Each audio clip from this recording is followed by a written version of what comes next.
নমস্কার, আমার নাম সঙ্গীতা গুপ্ত। ভুলভুলাইয়ার জুটি প্রিয়দর্শন অক্ষয় কুমার 14 বছর বাদে আবার হরর কমেডি সিনেমার জন্য একসাথে কাজ করতে শুরু করেছেন। ছবির নাম ভূত বাংলা। অক্ষয় কুমার 57 বছর জন্মদিন উপলক্ষে সিনেমার নাম ঘোষণা করে দেওয়া হয়েছে।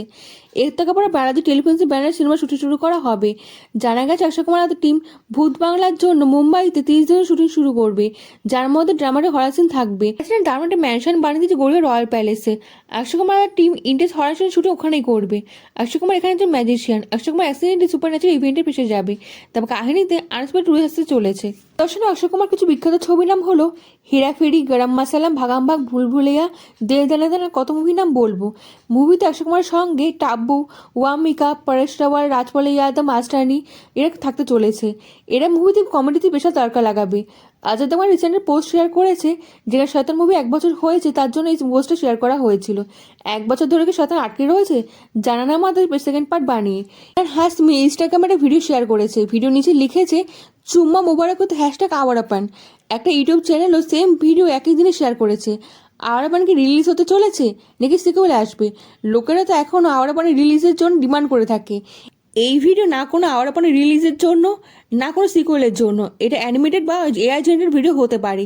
ইন্ডিয়ার ফার্স্ট এআই জেনারেটেড নিশা মুভি লঞ্চ করে দেওয়া হয়েছে। ট্রেলার দেখেছি, খুব একটা বেশি ভালো লাগেনি। এআইকে আরও ইমপ্রুভ করা দরকার। টেকনোলজি যেভাবে উন্নতি শুরু করে দিয়েছে না, বেশি দূর নেই যেখানে মানুষের ব্যবহার কমে যাবে আর এআই জেনারেটেড টেকনোলজি বেশি ব্যবহার করা হবে। এরকম উন্নতি ব্যাপার, কিন্তু জানেন তো এইসব উন্নতি করতে করতে মানুষের ব্যবহার কমে যাবে আর মানুষের ক্রিয়েটিভিটি কোথায় যেন হারিয়ে যাবে। মুভি আসবে মে মাসে 2025-এ। এই বছরে ইন্ডাস্ট্রিতে 25 বছর পূর্ণ করে ঋতিক রোশন। এই কারণে তার প্রথম ছবি কাহুনা পেয়ারে মুক্তি পেতে চলেছে। জানতে পেরেছি ঋতিক রোশনের জন্য এনটিআর এপিক ডান্সে ফেস অফ দেখানো হবে, যা সিকুয়েলে শুটিং করার জন্য এখন থেকে রিহার্সাল শুরু করে দিয়েছে। আপকামিং মুভি ফিল্মি ওয়ার্ড 2 এর জন্য এই শুটিং শুরু করে দেওয়া হবে। 500-এরও বেশি ডান্সার একসঙ্গে কাজ করবে। 6 দিন ধরে শ্যুট করা হবে। যা রিহার্সাল করতে গিয়ে ঋতিক রোশনের পায়ে চোট পেয়েছেন, এখন 1 মাসের জন্য এখন বেড রেস্ট রয়েছেন। শ্রীকান্ত মুভির প্রথম গান জহরা জমি রিলিজ করা হয়ে গেছে।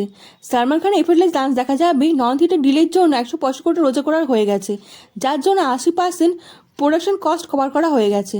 নেটফ্লিক্স 85 কোটি টাকা বেস্ট প্রাইসে সিকান্দারের স্ট্রিমিং রাইট কিনে নিয়েছে। 100 কোটি টাকা নেটফ্লিক্স দিতে পারে যদি সিকান্দার 300 কোটি রোজগার করে দেখাতে পারে। ডন 3 কবে আসবে জানি না, কিন্তু কেয়ারা আদবানি ফিল্ম থেকে সরে গেছে। যার বদলে কীর্তি সেনের নাম শোনা যাচ্ছে।